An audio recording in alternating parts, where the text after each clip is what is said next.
How can I 28NB get my fiancé 26M to understand that not wanting dirty clothes on the floor isn't just irrational anxiety? Okay, so a lot of context with this one. My fiancé and I have been together for 4 years. We both have ADHD. His is more severe and I'm mildly on the spectrum. We are both medicated. He grew up in an abusive household and therefore has CPTSD. Because of this, he has a lot of specific needs that I try to be aware of. We don't sleep together often because he feels safest completely alone and is a very light sleeper. He has his own space, office that he has soundproofed, and he's usually in with the door closed, locked during the day, and I try not to bother him. He needs a lot of alone time and doesn't do social things or try new things a lot, also probably a bit on the spectrum. He uses medically and often smokes inside, smells like smoke. These things are all fine. The friction in our relationship comes, as it often does, from chores. I am generally considered by most people to be fairly messy. I am fairly comfortable living in a cluttered environment, but I have some main hang-ups I struggle to compromise on. 1. Open food mess left out for more than a few hours, cooking pans with sticky, stinky food remnants, bowls with food chunks, filmy cups of sauce, etc. 2. Stinky, dirty clothes on floor. 3. Kitchen and bathroom counters being unusable from the amount of clutter or from the amount of stuff crusted onto them. These things do not bother my partner. It is his opinion that my asking for him to try to clean up after himself more often is unrealistic and ultimately heavily a factor of my anxiety, and that he has rational reasons for his needs, whereas mine come from unresolved trauma. Examples of things I ask him for are trying to clean up a pan with food remnants before going to bed, or storing wearable clothes in the basket I have for this purpose, or, hell, draped over a chair or door instead of the floor. I throw dirty floor clothes into our apartment's laundry chute when I come across them, and this can be frustrating to him if he was saving them, hence the basket. He also used to be a heavy user of high-strength hairspray, and the residue coats the bathroom counter and adheres dust and hair to it, so I would ask him to wipe down the counter every once in a while, which would also irritate him. He'd say, "Just don't touch the counter if it bothers you." The way we divide chores isn't exactly equitable, but I am okay picking up a bit more of the things that only bother me, especially given my more mild disability. We both work full-time from home, though I'm going to be partially in the office starting soon. Here's the general divide.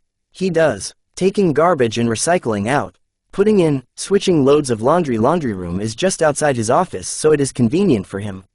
Occasional tasks: putting in window AC in the summer, changing light bulbs.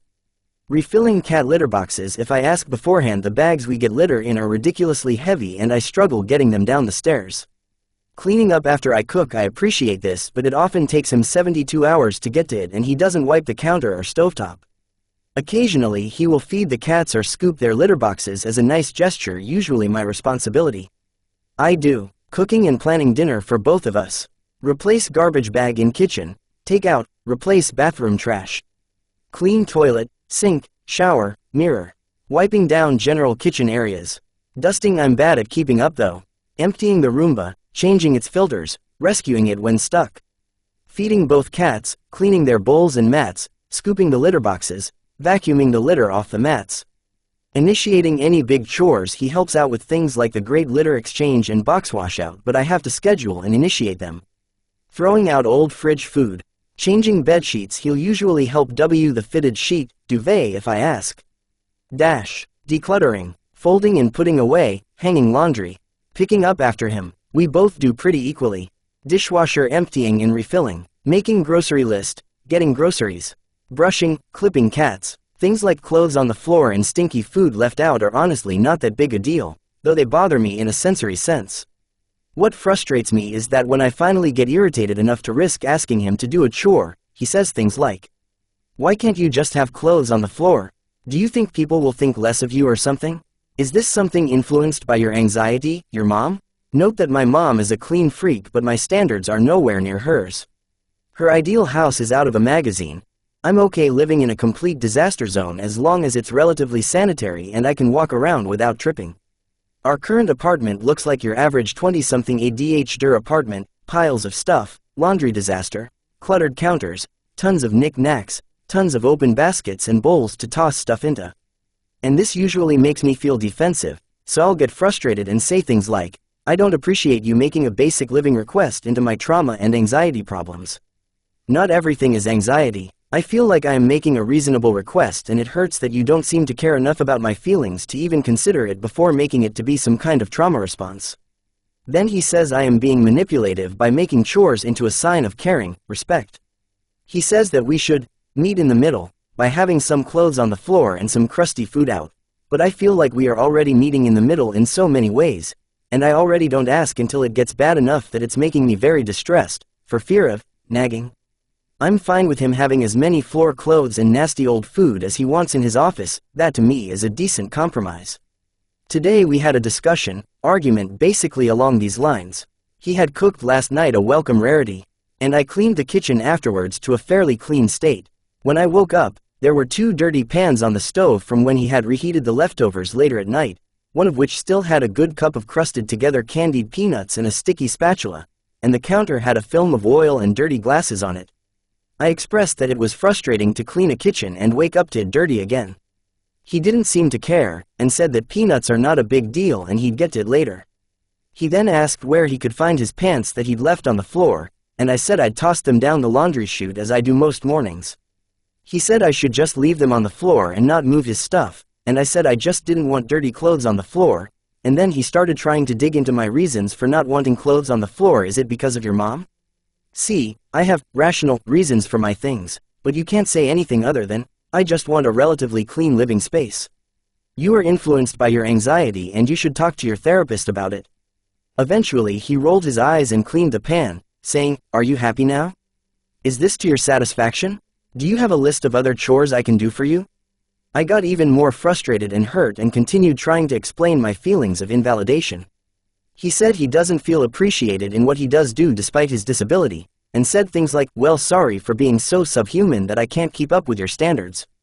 This really hurts me. I really want to be as understanding as possible. I know what it is like to be unable to keep up with a high standard of cleanliness with ADHD, my mom.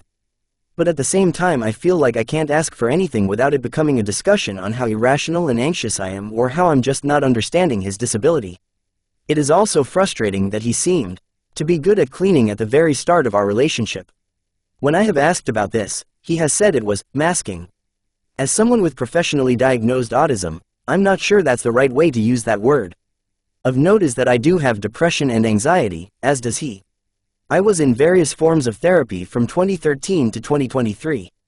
I have been taking a break from talk therapy because, not only do I feel like I have memorized the DBT and CBT handbooks at this point, but also because I noticed I tend to ruminate more on everything bad, and trying to fix everything when I am in regular therapy, whereas now I am doing more just living and using journaling, playing piano, mindfulness. I also have been clean from self-harm for 2 years at this point, and am on medication for both conditions, which has been working well. I've honestly been way happier during this break, but I am open to trying new therapists. I just don't like every little thing being turned into how I need to go to therapy. For asking him to try to pick up after himself more, he seems to think that any time I clean or pay attention to clutter that it is an anxiety thing. Also of note is that he has mentioned that he wants me to have no expectations of him, because he has none of me. I think he does and just doesn't think of them as expectations, this being one of them. I make casual, gentle mentions when I notice, for example, he hasn't changed clothes or showered in days and is getting a bit stinky. I also make mentions that I find it gross when he wipes boogers on his pants. He says that I should be more understanding. I try to be. I understand it is hard, but I am also in a supposedly romantic relationship and I feel like it is not unrealistic to have some basic expectations for hygiene and cleanliness. Also on the subject of expectations, I made some mentions of doing a bit of a romantic date at one of our early date restaurants, nothing too expensive, a small sushi place. For the official proposal we discussed it beforehand, hence calling him my fiancé already, but he just wanted to do it in his favorite local place we go every week, and said he didn't like how many expectations I was placing on him. But that place is his favorite place, and I felt like it was not an unreasonable expectation to want somewhere a bit more romantic. So, I guess I don't know what to do at this point. I don't want to just give up and break up. He doesn't seem too open to couples therapy. It seems like he thinks if I go to individual therapy enough that I will see the light and stop asking for anything. I know everyone says this, but he's understanding and kind and loving basically everywhere else. I just want to figure out how to live together without getting on each other's nerves and how to feel like I am being heard and not like I am crazy for bringing it up. I get that he lived for so long in a situation where his feelings and needs didn't matter that he's had to learn to put himself first again, and that is difficult. But at the same time, I often feel like he is so guarded about being influenced by anyone else's feelings that my feelings don't matter to him at all. Even things as simple as restaurants, shows, or video games, we do things he likes. Things I like are, most of the time, not appealing to him. Note also that if any trauma was influencing my desire to not have clothes on the floor, it wouldn't be my mom, but instead the time I slipped on a sock on the stairs and ended up fracturing my tailbone 2 years ago. He hasn't brought this up or seemed to even remember it. When I have brought it up in the past, he has said jokingly, "I should just use my eyes and look down."